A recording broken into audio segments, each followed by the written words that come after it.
So Nancy and I have talked about aspects of this before with some of the updates to the LinkedIn algorithm, the 360 Brew algorithm, and we want to encourage you to read it. It's very educational. It's very informative. Literally, if you just Google LinkedIn 360 Brew, it's going to give you a lot of the things that you need to understand about it because it is AI driven. But the main thing that we wanted to cover today is LinkedIn is very open about not wanting people to chase likes, the vanity metric aspect of things. But the bigger piece is what you can actually do with your content and how you can have that engagement, which actually becomes clients, because there are metrics that you need to be looking at. You're looking to turn your LinkedIn engagement into leads. It's not just about collecting impressions, it's not just about connecting likes. You need to be able to foster that, but also have it lead to something tangible that's going to grow your business. So, we're going to be diving into this in today's training, in today's episode. But before we do, Nancy and I talked about this in previous weeks. We're going to talk about it again.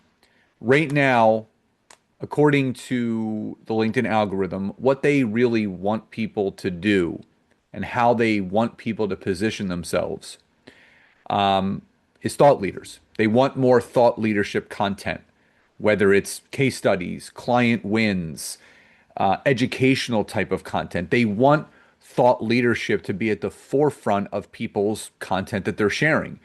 But in all honesty, a lot of people don't know where to begin as far as how to position themselves as a thought leader on LinkedIn. And that's exactly why we created something that we call the LinkedIn Thought Leadership Scorecard.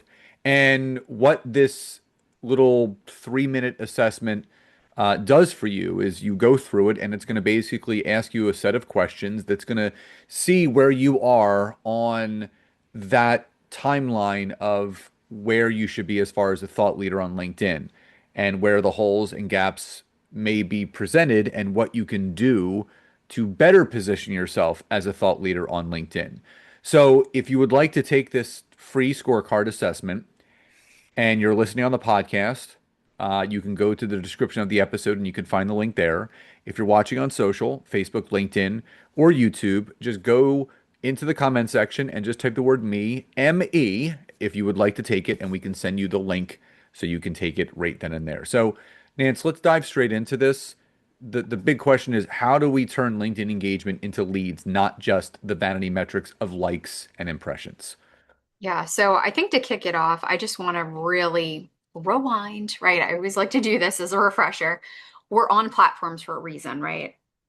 We're on Facebook, we're on Instagram, we're on LinkedIn. Well, I really think everybody, right, needs to be on LinkedIn, but we're all on there for a purpose, right? It's usually building your brand, your visibility, it's getting yourself out there, it's becoming a well-known name. And the thing is on LinkedIn, most people, I don't know about you guys, but most service professionals that we work with, we want to connect, we want to network, we want to meet people, we want to generate leads. Okay.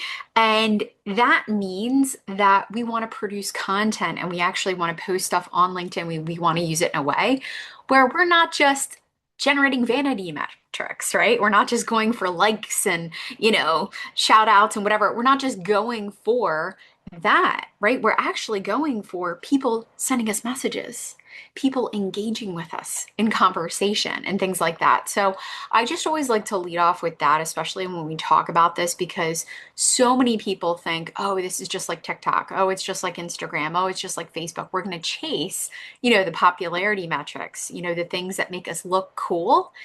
But in reality, right, LinkedIn, actually, the biggest bucket of users on LinkedIn are silent engagers. They're not even going to like, they're not even going to do anything with your post. In fact, they'll look and maybe they might park for a second and go, oh, this is really good. Okay. Yeah. And maybe not do anything. But that's actually the majority of users. So I just want to open with saying that likes, guys, let's not get hung up on all that. Okay, because when we get hung up on likes, it really means that we're chasing the wrong things a lot of time. So let's talk about what engagement actually means. Okay. Now, engagement is creating posts that people resonate with. Maybe that start conversation that make people actually want to follow you. They want to take some sort of action. And that's the thing. Like I said, right? The majority of LinkedIn users are silent engagers, meaning we're not going to see those outwardly metrics, but we will, right, start to see some other little breadcrumbs and other little pieces of information, such as, right, an increase in followers. We'll start to see maybe people sending you direct messages. We'll see people, for example, in fact, this is a true story, okay? So I posted a poll. This was at the time I was helping people build sales funnels. I was kind of helping them work through, some of the strategy. And a poll that I posted was, do you have a sales funnel? Yes, no, or other comment below. And I had quite a few people who actually checked other comment below. And in the comments, they wrote, I don't even know where to start. Or, yes, I kind of have one, but it's not optimized. I need some help.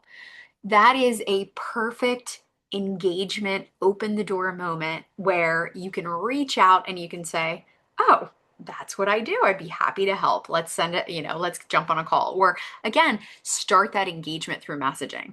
So that's what we really want to lean into today is how we turn that engagement into leads and how we can make sure that you guys aren't just focusing on likes and getting hung up on these vanity metrics because that's the whole goal. Okay. Now, let's talk a little bit, Scott, about some of the content, right? That we should create to get people to kind of get going. And I already kind of shared a little bit about polls, but what kind of content should people be creating? Well, I think any sort of content that encourages conversation. So the three pieces of content, and I share a lot of content, but the three that I've been really focusing and honing in on, I would say over the past 90 days or so, has been infographic, image text posts. So things that LinkedIn considers quote unquote save worthy, and I'll kind of dive into deeper context about that. LinkedIn newsletters, because not only are they optimized SEO wise for LinkedIn itself, but also for general search. So it really helps expand your visibility. And then I would say third for me, still tried and true, are LinkedIn polls, specifically in groups. And I talked about this a few weeks back about the importance of joining groups that align with your core business values and your offerings and the services that you provide, and finding out those core market research questions. And I'm just going to just kind of talk through something just very, very quickly. And this is something that everyone actually should be looking at themselves. So for me, I always pull up either monthly or uh, quarterly where I am as far as my engagement. Now, LinkedIn, if you were to go onto the homepage of LinkedIn, on the left-hand side, you'll see something that says post impressions and it'll give you a number. Click on it and just change the default setting is the last 7 days, but just change it from 7 days to 90 days.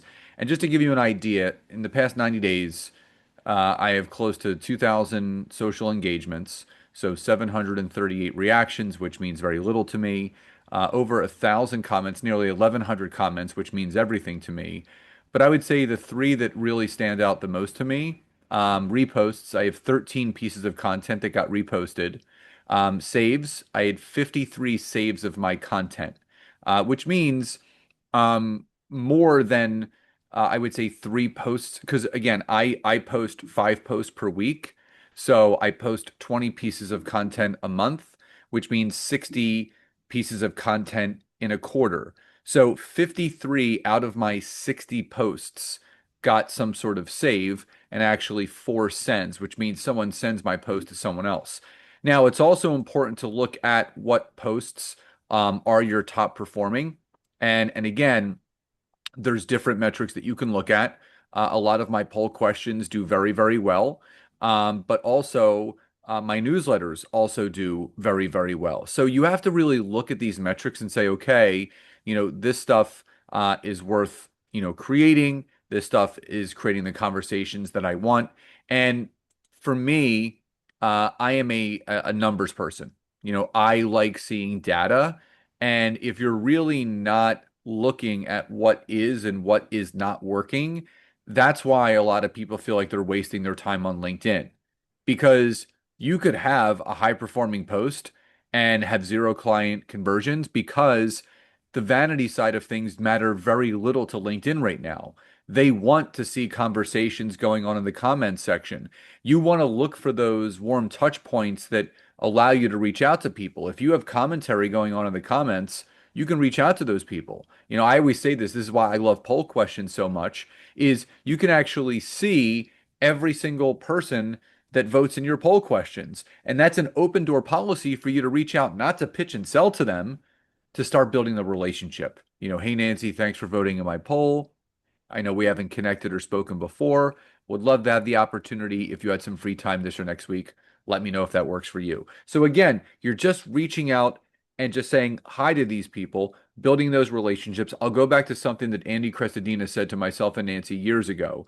He said, if you're not making friends on LinkedIn, you're doing it the wrong way. And I truly believe in that. There's so many people that are just so self-consumed with growing their business and just selling and pitching, they're missing the key point of being a thought leader, which is building relationships, growing human connection touch points between you and the other person, and showing up as an authentic thought leader that's going to bring people closer to you instead of pushing them further away. Yep. And everything that Scott said again, there is such a right way and a wrong way to do things. And we definitely want you guys to be the good ones, right? The ones who are doing things the right way. Now, as far as kind of just layering on with what Scott said about content, the one thing that I want you guys to keep in mind is when you're actually writing content, make sure you're writing to someone, right? You are actually dialing things in and you are making sure to write to the pain points and the problems and the different situations, right, that your ideal audience is going through. Because that's another thing. I see a lot of people write a lot of generic stuff and it's just like, hey, every business owner out there, I know you're busy, and it kind of just gets lost right in some of the content, mess that's out there and in the ocean. So make sure that your content speaks to, right, your ideal client and your particular people. The other thing is obviously naming their problem in the way that they're talking about it. I always say in sales, right? In fact, I've heard this a lot where we try to sell often what we think people need instead of what people really want. And we have to listen to our audience. We have to listen to those leads. What are they asking for? What questions are they asking? A lot of the engagement that we get on any of our content, guys, pull those comments, like save some of that stuff. Like sometimes it's content gold when someone goes, oh my gosh, I needed this. I really struggled with XYZ. Or, oh my goodness, I was just thinking the other day and I did a search for XY. Like, I just pulled up a few of my posts and people had commented on, I think, a live that we did a couple weeks ago, Scott. And a couple of people were like, oh my gosh, I had never, whatever. I have such a struggle with XYZ. So it's really, really great to be able to pull that and to, again, be able to create content in their own words. And the other thing, and we're going to give you a tip at the end of this episode, so definitely hang tight. The one thing that I want to really, really stress to you guys is in your content, we should leave a door open, right? We should give people a very clear window to engage with us. We should be able to say, hey, what are your thoughts about this? Hey, even in our LinkedIn newsletters, in fact, people leave out such a huge opportunity to give a call to action to next steps and to take you on that next journey, and we forget to do it. And we posted this long, really awesome newsletter, and someone took all that time to, read through it. And most people, right, if they're taking that much time, they're probably interested in, I wonder, if there's additional information on this, or I wonder how I can work with this person. So again, in your content, you want to leave a door open there as well. Now, Scott, can we just kind of talk about how to take, right, some of the engagement, some of the comments, things, even, people subscribing to newsletters and maybe dropping a couple things there. How can people actually take those comments and get them into maybe a message or on a phone call from there? What does that even look like? Well, the things that you need to be doing, so as far as like conversation starters, um, really building out and getting direct messages. So there's a number, and I'll go back to something I said earlier is warm touch points. So what is a warm touch point? Um, I would say the I would say the most lukewarm touch point is when someone accepts your connection request. That's an invitation for you to reach out to them and say, thanks for accepting my connection. If you would ever like to connect offline, let me know and we can set up a time to chat. Something as very simple as that. But when we talk about content, there's a number of things that you want to be looking for. And I'm not talking about the people that just like, right? Because that's very easy for people to do. There's three specific things that I always look for when I'm looking to generate more conversations through the DMs on LinkedIn that lead to conversations and appointments being booked on my calendar. Number one is people that are commenting. Anyone, and I'm not talking about someone that just says great post with a thumbs up or just a couple emojis. Someone that actually does what I ask, and every single post that I put out there has the same call to action. What did you take away most from this post? Let me know in the comments below. And people share those. And if someone has taken the time to do that and like really writing some content, they're going back and forth with me in the comment section, kind of just, riffing a little bit. That's an invitation for you to reach out to that person, send them a really nice message, hey Nancy, really appreciate, the commentary in my post from this morning. Would love to get to know you and your business and what you offer better. Did you have any time for a private Zoom this or next week so we can see how we can support each other? So something as easy as that. The second thing that I always look for, and I'll go back to this, is market research poll questions because every single poll question that you put out there, it's giving you incredible data points that you can touch in on. And one of those is the people who actually voted. So yes, people can comment, people can like, but when people actually take the time to vote for a specific thing, and if you're doing polls the right way, the options that you are giving people to choose are correlated to pain points that you're helping people fix within their business, right? So it's all should be interconnected.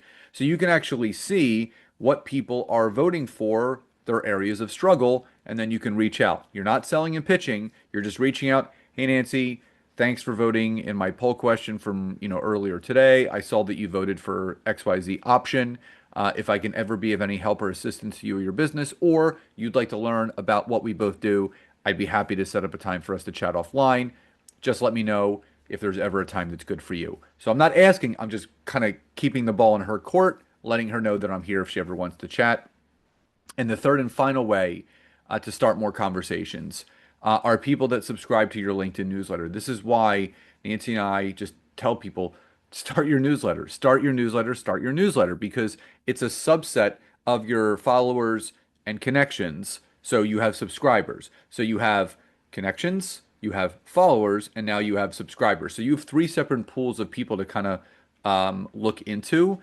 And a very simple thing that you can do is just clicking on the new subscribers, which LinkedIn will show you the new subscribers. You have access to every single person, and you send them a nice message. Hey, Nancy, noticed that you subscribed to the newsletter this week. Thank you so much for your support. If there's a topic you'd like me to cover, don't hesitate to reach out with anything that you feel would be beneficial to you and people that you know. And if you'd ever like to set up a time to chat about how we can support each other here on LinkedIn, let me know and we can set up a time.